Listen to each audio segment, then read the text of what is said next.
Hello and welcome to another radio show, Work in Progress, with me, Dean Grimshawe. Today we've got lined up a very special guest, someone I've been following for quite a while now, and I follow him for a multitude of reasons. A, he's top of his field in what he does, and B, he's got an absolutely fantastic attitude to mindset. And if I can throw in a C, just to sort of elaborate on it, he's very sort of great at everyone coming up, and he's very supportive, and he shares everything he knows, and he's very much an advocate of the fact that anyone can do it. So I don't want to steal his thunder, but if I could just introduce Andrew Wiseman. Andrew, are you there? I am, Dean. I am. Okay, fantastic to get you on the line. I know I've been following your work for absolutely ages, and this is the first time I've actually had a chance to catch up with you properly, so obviously I'm quite excited. Well, obviously the reason I wanted to get you on the show, which obviously many people probably don't know Andrew Wiseman yet, so if I can get you to sort of give us a brief history of what's brought you to this point and who you are, and then we can sort of dig deeper into that later on. Okay. Basically my history goes back quite a few years in sport. I originally a football background. I spent time with quite a few clubs in the league and non-league. And I moved to Ireland, played football over there for a while, got a bad injury. I coached for clubs like Sam and Chelsea and Shamrock Rovers as well.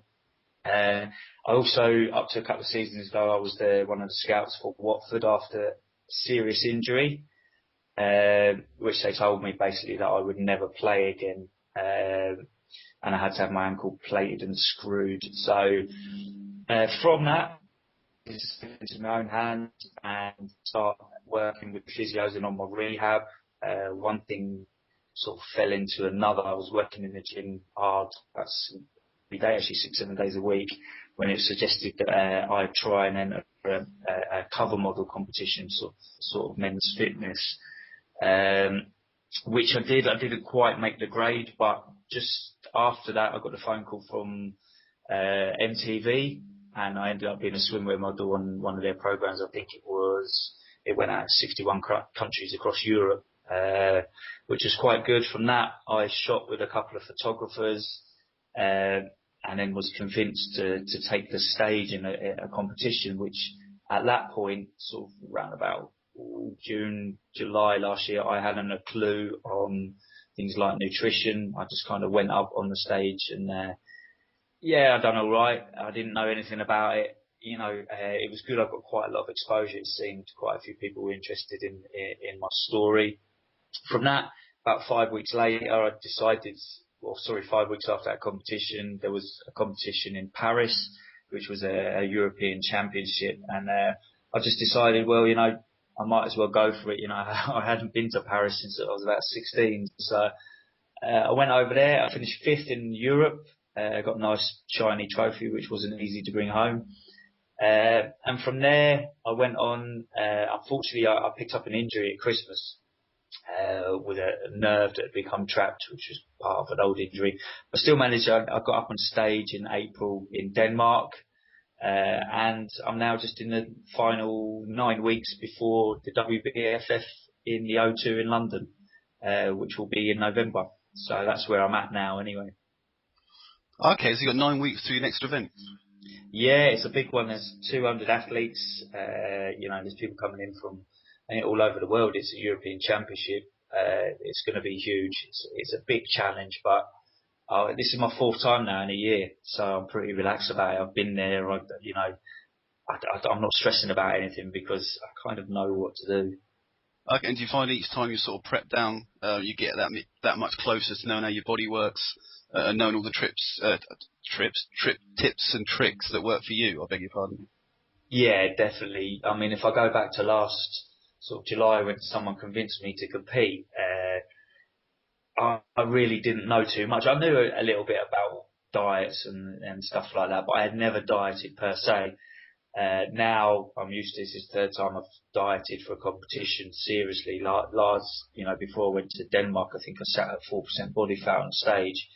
The diet is a massive key, but you know your own body. I think being in an athletic environment most of my life, you kind of, I would say that in the past I haven't really paid attention to my body. If it's tired, I've just carried on, and that's ultimately where you get injured, and you become fatigued mentally and physically. So now, my training has changed. I take a lot more rest. I mean, I'm nearer 40 than I am 21. So it's important to rest and just physically and mentally be in the right place. I think we'd all like to use the go hard, go home analogy, which is great. I mean, I train intense and hard, but I think there comes a point where you have to cut off and say, I need a rest. And that's something that I've learned. I could argue the hard way through getting injured and things like that, but me being me, I'll just say that it's the best thing you can do. No, fantastic. And obviously the results speak for themselves. Anyone who's ever anyone who's aware of you will have no doubt seen you around, because you've been a sponsored athlete. So your body's been the face of various supplements and various brands, I understand, I beg your pardon, including swimwear model MTV. And now obviously you're all over the stage. So you're absolutely practicing what you preach, and you're getting yourself out there. So in terms of and I'm saying this from a layman here, off season, on season, do you find your physique changes much, or is that sort of technique out of date? I think personally that's more of a bodybuilder technique.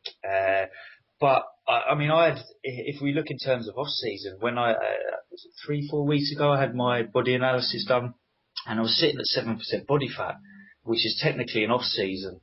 So it was pretty good. I don't, during the time when I'm not in the run up to competitions, I wouldn't say I deny myself anything, but I do watch. But I do watch what I'm eating, and I like to say lean all the year, because you never know what's going to come up. So, but I wouldn't say like in the off season, shall we say, I look at things as I do now, because obviously when there's a difference between being lean and being stage lean. So yeah, I mean, I suppose some people feel better, putting on size by consuming massive amounts of calories and then cutting, and it is the most effective way, from what I'm led to believe. For me, I prefer the easy running that I'm at now, where 11 weeks out, 12 weeks out, I was at sort of just over 7% body fat. It makes things a hell of a lot easier. No, that makes perfect sense. And again, you went back to nutrition then. Now, nutrition is obviously totally key to what you do. And your relationship with food and how you sort of manage your diet is going to be essentially a massive part of your life. So I've heard many sort of specialists say, obviously the top guys shouldn't share their diet plans, so to speak, because, as you pointed out, what works for you isn't going to work for someone else. And obviously the worst case scenario is someone say, oh, Andrew does it, let's copy it. And then, it may not be the right thing for someone else. So maybe not obviously suggesting that you share exactly what you eat, but have you got any kind of, key pointers or tips for people that you see, trying to emulate the work that you do, and you think maybe that's where they're going wrong, or some pointers to think of in the first instance to put a diet plan together?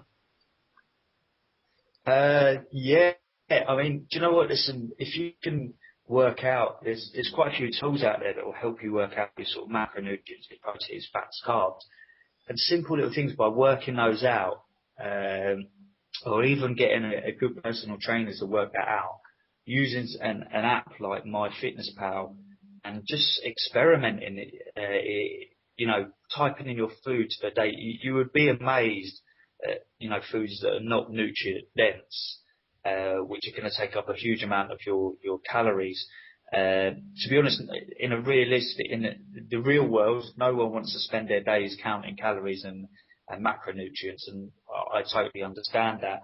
But I think it's a good way to start, really. Apps like MyFitnessPal are free, so if you can look at it and what you're eating, you gradually get to know what works for you. A great way of looking at it is by just using the mirror. The scales, to some extent, will tell you, you need measurable results. So the scales will give you information and data, but the mirror is going to give you a lot better indicator. I mean, some people sit better at sort of around about 7% body fat than they do 4%. I suppose I'm one of those people. So if I start to feel that I'm losing a lot of weight, then I'll just up things in my diet. But one of the biggest tips that I've had is not to over diet.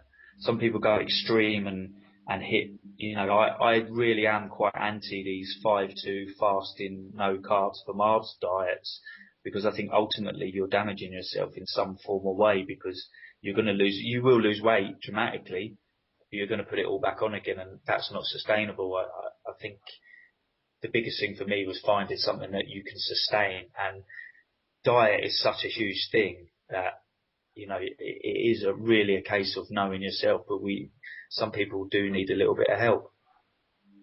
Yeah, absolutely. So I guess what you're suggesting there is understanding what you're eating in the first place. So you put it into these apps, and then you get a clear understanding of where you're at, and then manipulating it and checking that sort of biofeedback, I guess, in the mirror, from what your body's responding to. Would that kind of be a correct, I suppose, overview of what you just said?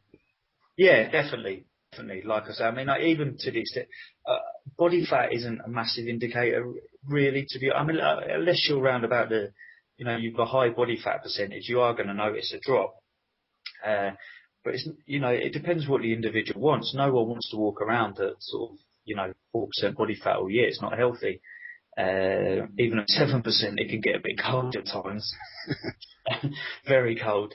But it really is. I think the biggest key is knowing your body types. I know through analysis I've that done, that I can tell that my metabolism is high, and I'm not sensitive to carbs, so I need to take in a larger amount. Okay, so you're at least aware of that. So how did you find out that you're not sensitive to carbs? Is that just something that you found as trial and error and check in the mirror, or did you have some tests done for your body, or? To start with, trial and error. I have tried carb cycling. It left me extremely hungry all the time, which was probably the biggest indicator. But also I went down to a gym 639 in Covent Garden, which is owned by a guy called James Concy Mitchell, who's just got his pro card with the WBFF. Myself and James work quite closely, and he's got a machine there that will tell you everything from your visceral fat to your body fat to your bone density, how much lean muscle mass you have. So that's it. I mean, I'm fortunate that he can do that for me, but it's a great tool to know, your type. You can work out your metabolic rate from that, and mine is extremely quick, which, that's genetic. That's a blessing. And I think that comes through years and years of sport. But I think once you understand your own body type, if you put on weight easily, that's fine. You just need to tweak things, and you need to keep persevering as well. I don't think there's any right or wrong way. You just need to persevere until something works for you. So really, it's not about the shortcuts. It's about really getting to know your body, doing the research, monitoring it and following the progress. Yeah. I'm a big advocate that it has to be sustainable. Things have to. It's like anything. If you do short-term, if you make short-term measures, you're going to get short-term results. So cutting out stuff completely for a week or 2 weeks is ultimately either going to damage you, or there's going to be a severe reaction, or you're going to rebound and put all that weight back on again, which is quite common. I hear that from a lot of people that say, I did this diet, that diet, and then I put it all back on again. But that's the reason why. It's funny you say that, actually, because one of the things we talk about quite heavily on this show is that daily incremental change and that constant development. Hence the title of the show, Work in Progress, because essentially there isn't really a start line, but there isn't a finish line either. It's that whole journey. So with that in mind, it'd be interesting to get your opinion, especially being a cover model and being the guy that people aspire to. What's your kind of opinion on like 12-week transformations and I guess some of the marketing that people see on a regular basis of what they can be in 90 days if they follow this plan and that plan, if that makes sense. And do you buy into those, or would you say that there's any truth in some of those? Yeah, I mean, I've seen them done. I know people that are great at the transformation side of things. I then think that once that transformation is done, what happens after that? It's then extremely down to that individual to sustain that. Now, with some of the diets for these transformations, I'm not really sure that they're sustainable. for the long term. I think, do they work? Yes, they do, because I think the people that, that advocate them, that, I've no problem with some of the top personal trainers to do that, 12-week transformations. Yes, they do work. These guys are very clever. They know how to work out all the nutrients and stuff like that to get someone into the best shape. Again, for me, it's really about, sustaining it and keeping things going. But I also think that it is down to that individual that's doing the transformation themselves. They really need to want to do it. I've come across people that have started 12-week programs and got 2 or 3 weeks into it and just given up. I think we live in a quick fix society where we want results within a week before going on holiday, so we look good on the beach. That's not going to happen in the real world. So yeah, I don't have an opinion for or against 12-week transformations. I think they are worth it. If you want to pay the money and do that, then yeah, go for it. As I say, I've never had to do it. I suppose you could say, prepping for a competition, you are transforming over 12 weeks because you're dropping body fat. So yeah, that's really my opinion on them. Okay, so effectively that it is possible to get a result, and it's totally plausible. You've got to be dedicated to it. And then the real question is the sustainability and where you're going to go after that. So that's quite interesting to sort of look at it from that point. Now, one of the other areas I wanted to kind of get back to is, anyone who's, again, seen the photos, they're going, right, so he's an ex-athlete, he's been surrounded by athletes, he seems to be 7% even when he's, not watching what he eats, so to speak. This guy's obviously got it really easy. So I wanted to kind of explore the story of the injury that you had, how you actually had that injury, the detriment it had to your training, and how you pretty much, you didn't have it easy. You had to build yourself back up from scratch, and maybe share some of that story. Yeah, sure. The original injury I got when I was 19, I snapped my ankle ligaments, which effectively finished anywhere I was going to go football-wise. Although I went on and still played a reasonably high standard, I would probably never have passed a medical in the professional world. Albeit we are talking nearly 20 years ago and things weren't so stringent. But yeah, when I was it 2011, just under 2 years ago, I was back playing football for a few friends. They had a team, and my studs caught in the turf and snapped the same ankle that I'd had a lot of problems with, which fractured my fibula, ruptured the ligaments. Really, all I can remember is the ambulance turning up and administering morphine on the pitch. I remember going to the hospital. I remember the doctor saying to me that you're never going to play again, and we need to do an emergency operation because the bone had displaced. By this time I was quite high on all the drugs they were pumping into me, so really I didn't really care what they did. But I had the operation. Unfortunately, during the operation, my nan passed away. She'd been ill for a couple of weeks in hospital. So being brought round and having a family member tell you that was, being under the influence of something like morphine, you really can't express anything. And that was a difficult time. Later on that week, they discovered there'd been a reaction to the anaesthetic. My temperature shot up through the roof. They had to rip open the cast and take swabs from the injury site where they'd stitched me up. That wasn't very pleasant.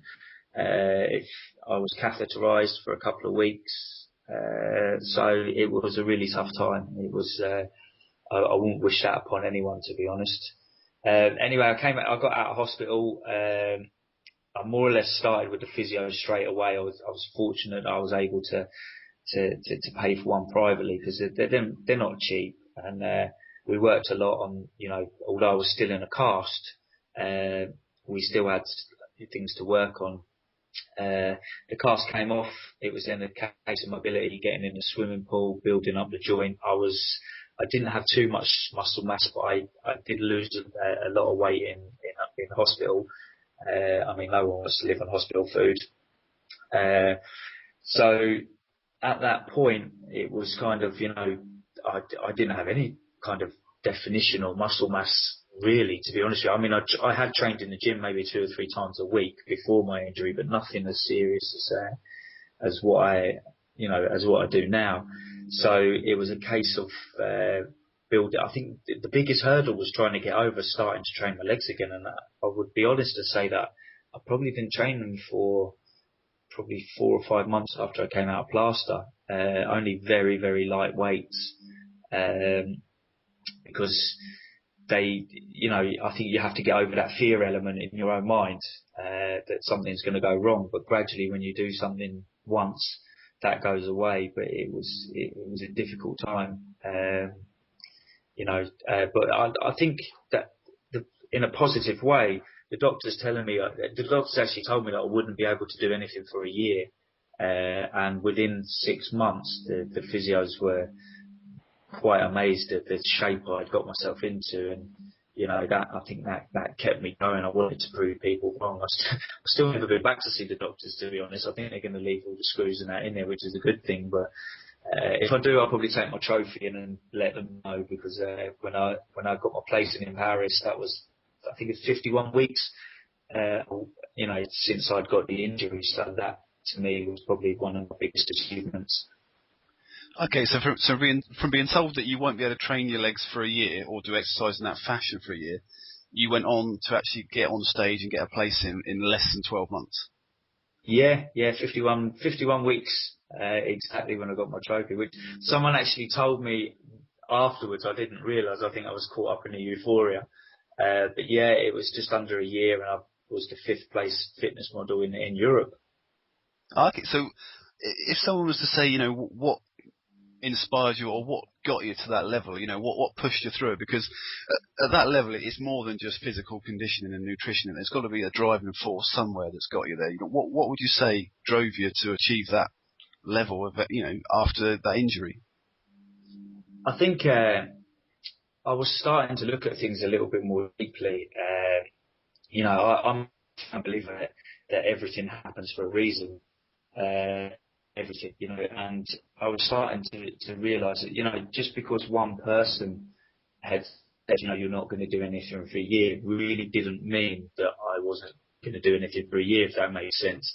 Yep. I wanted to say to myself and to these people, hang on a sec, I can do this and I will do it.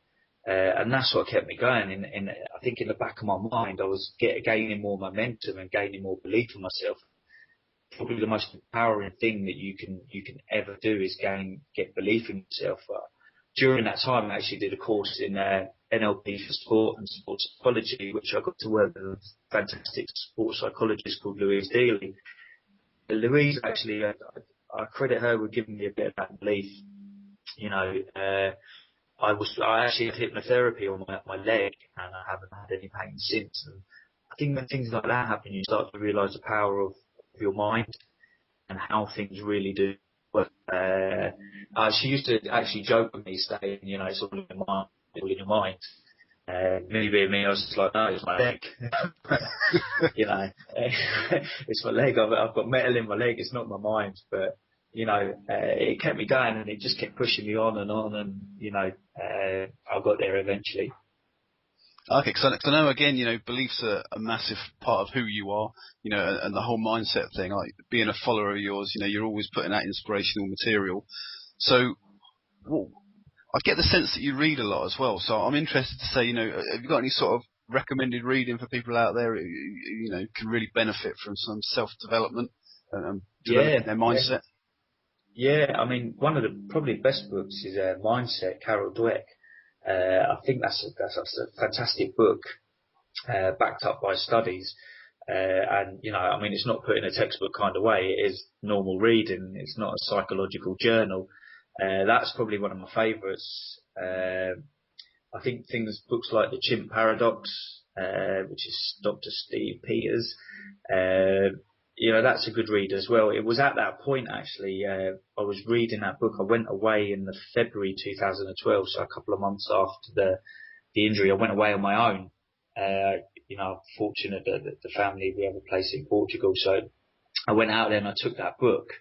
and I sat and read it, and it made a lot of sense to me that if you haven't got a goal or you haven't got something to aim for, then, where are you going? And, I'm a big advocate that you need to know your outcome. It doesn't matter if you're just shifting weights in the gym or you are an elite athlete. You've got to know your outcome. And at that point, I think I set the goal to enter a cover model magazine as a competition.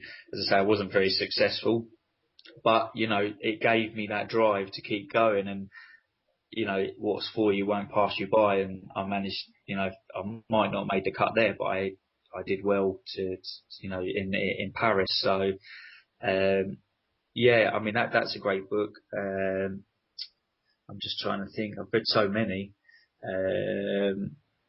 I also, actually, a couple of good books that I like is very sport orientated, which would be Bounce. Matthew Syed is a good book.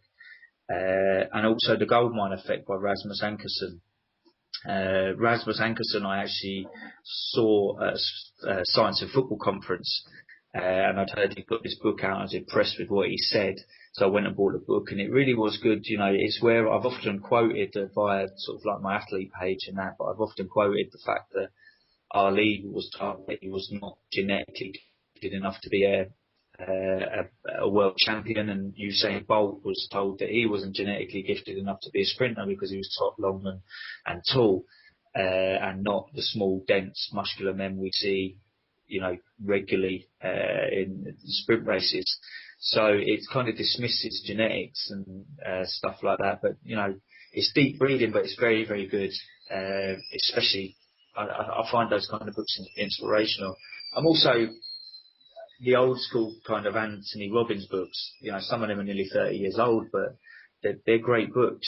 They really do make a lot of sense. And again, something I advocate to people is about taking action. I've heard it hundreds of times how people are going to compete, or they're going to do this, or they're going to do that, but they're never actually going to do it unless they take action. So. Oh, no. Well, I expected a couple of books. You had like a full library there. You really have stuff. I didn't think I had enough. Yeah, you could keep going. I can tell you can. Have you ever read The Biology of Belief by Bruce Lipton? No, I haven't. I'll have to write that down. That's a recommendation for you, I think. Especially it's a guy who actually basically tried to disprove the whole sort of wishy-washy stuff, and he was very much a Darwinian and a geneticist, if you know what I mean. And so he basically tried to disprove it, and in trying to disprove it, he proved actually there's a huge biology to belief. And I think for some of the paths you were talking about there, I think you'd be fascinated by that. But I'm digressing there. But I'll write that down. I'll write that down. I'm actually sitting looking at a load of sports science textbooks here, so I think I'll write that one down. It'd be a bit more interesting. Yeah, no, brilliant. Biology of Belief, Bruce Lipton. It's quite a well-known book, and it's definitely worth a read. It changed my mindset anyway. Excellent. So obviously talking about mindset, it's obviously something that is a massive passion for you. It's something that you're constantly updating, you're constantly getting yourself sort of tip top and growing it. I know Zig Ziglar once said that motivation doesn't last, and he said, well, neither does bathing, that's why you recommend it daily. So so it seems like you've taken that mantra and you take it serious, you continue learning. Now, one thing I wanted to explore is, you mentioned, previously before we started the interview, like there were times when maybe your mindset weren't always so strong, and you've had to develop that mindset. So again, going back to the previous question where people think, well, it's all right for Andrew, he's genetically gifted, he's obviously ripped even when he doesn't mean to be, he's an athlete, and he sounds like such a positive guy, that's not like me. But, it'd be interesting if you could share some of your journey and actually say, well, there were times when, you weren't quite such a bubbly guy, and you had to sort of develop this from within. Yeah, sure. In fact, what was that? 2000, I'm trying to think what year it was now. 2008, so I was 31. I had a nervous breakdown for a variety of reasons. It was a lot of things going on in my life that I probably just couldn't get to grips with. I was living on my own in a flat in Ireland. I had a business. I had a lot of things going on. Things weren't quite working out, and I ended up having a breakdown. And I spent about 6 months working with a psychologist, which is round about that time I started to look along the path of emotional intelligence, and, positive thinking and reading a lot more than I had done. I think anyone can read a book. It's actually putting it into application, and, using that knowledge. And for me, it wasn't really until maybe I moved back to the UK that I started to, again, think a little bit more about things. And unfortunately, I had a few family losses as well. And you really, from that moment on, or those moments, they kind of define you in a way. So for me, it was kind of, I'm either going to be the person that wallows in self-pity and sort of says, look at me, this has happened, and, this is my life, or I'm just going to be the person that's going to stand up, sort of take it on the chin, whatever happens. And, I don't think anyone can do things overnight. Like I say, it was 6 months with the psychologist, which at times was quite harrowing. They delve into things that, maybe subconsciously we don't want to acknowledge or bring up. And I'm not ashamed to say that it was an extremely emotional time. But in a positive light, I think you'll never know, the highs if you don't experience the lows. And I've certainly experienced them. So I think that was a defining moment for me, because you learn to sort of stand on your own 2 feet in one way and get up. And it's why I suppose when I broke my leg, you kind of think, well, there's nothing. What's the worst thing that can happen to me? It's not really this. I worked with a psychologist called Tom Bates, who's at West Brom now. Was on a conference, and Tom told me a story about a book called. He actually told everyone in the conference, it wasn't just me. But a book called, I think it was A Good Childhood, where a group of psychiatrists, analysed children, and in that book there's a bit where they asked the children who were all around 8 or 9, I think it's actually in America, and they asked the kids to draw what the worst thing that could happen to them was. And the funny thing is, I think in life, we miss a bill and get a threatening letter. It could be the worst thing that happens to us. But the worst thing that can happen to these kids from their pictures was their parents arguing. And if you look at it in that way, then really, there isn't anything out there that's going to define you unless you let it. If that makes any sense at all. Yeah, absolutely. I've heard it often said that people can't make you feel a certain way without your permission, and I'm guessing that's partly what you're touching on there. Like, an event can't define you unless you allow it to. Is that kind of what you're suggesting? Yeah. I often say that, especially to stage competitors, that one person's opinion shouldn't define your reality, and that's the way I see it. I find myself in a position now where I have been criticised. I've been criticised for eating sweets after training. I know why I do it. I'm not saying I eat huge amounts, by the way. I'm just saying that, the odd handful of sweets for certain reasons, that you come into that criticism. But if you take it to heart, you'll end up, letting someone's opinion define you. So, we all have opinions on certain things. I think it's just a case of dealing with them and realising that really not everyone's out to get you, to be honest. Yeah, no, mate. Well, the sad thing is, you're putting yourself out there, you're sharing what you're doing, and by default, there's always someone who's happy to take a pop at someone, who's up there doing their thing. But it's great that you've got a decent attitude and you're just rolling with it, because at the end of the day, you're inspiring a lot more people than there are to taking a pop, if that makes sense. So I think, I'm glad you're doing it. You're inspiring me, and it's gave me a great opportunity to catch up with you, obviously, over this show. So I'm glad you come and joined us, to be fair. No, it's my pleasure. It's my pleasure to share. For all I wouldn't say I'm at the top of the field like people like Kirk Miller. They had 8 or 9 covers.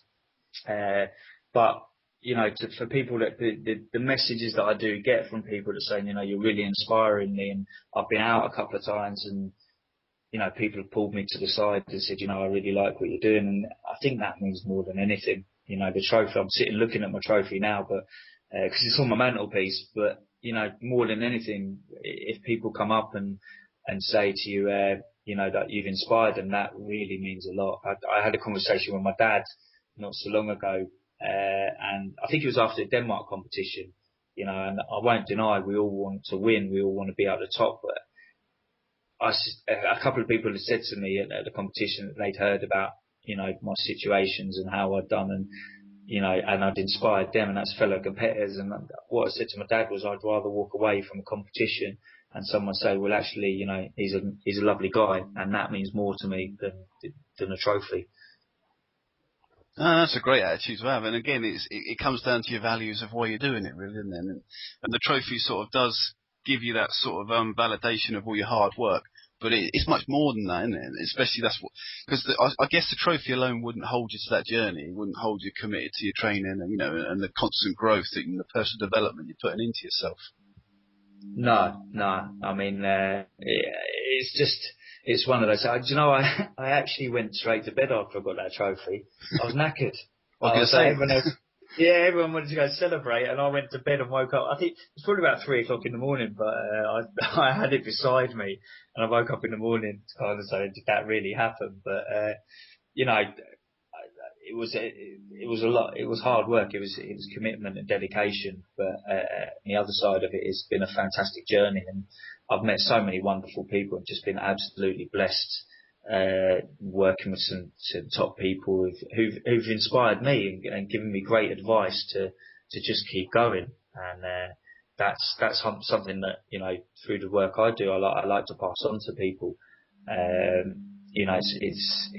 think it's important that I've got to say I get humbled when people say that being a role model, if that's the way to put it, or I inspired them. I don't know what to say, but I'm obviously doing something right, and that means a hell of a lot to me. That when the funny thing is, a lot of people when it all kind of started, made comments and laughed, and now they're the ones that ask me to help them out, and I'm willing to do it. We've all got to start somewhere. So. Yeah, no, I think that's what it is. You're just such a genuine guy, and you've always been, very helpful. I know for me personally, you've become my kind of go-to guy. When I've got some questions around it, I'll just kind of ask you. Peter Laning. That's it, but straight away, nothing's ever too much. You're just such a nice guy. Whereas there's a lot of people out there who are so busy doing their thing, and it is a commitment. It's hard work. They just haven't got the time to sort of, I suppose to respond to people in many cases, but you've always got time for people, and it does come across. I think it's because I've been in that situation. I've been in that situation myself, where I always tell a story that before I was very fortunate when Shamrock Rovers played Real Madrid to be in the dressing rooms and around that area, and Ronaldo made his debut, and there was thousands of cameras. It was beamed all over the world, and I had this perception of Ronaldo being this kind of arrogant young lad, but when he stopped and spoke to every single person and shook their hand, and you realise that that's made someone's day. That has made some young kid has probably lived for that moment, and I think you've got to stay real and true to yourself. And if someone asks you a question, just answer it. And if you don't know the answer, just be honest. No, that's fantastic, and it's quite nice you make that sort of relationship with Ronaldo as well, because again he gets a lot of stick. At the end of the day, he's such a dedicated athlete, isn't he? Hugely. I mean, he's physically a big guy. I think 6'4", isn't he?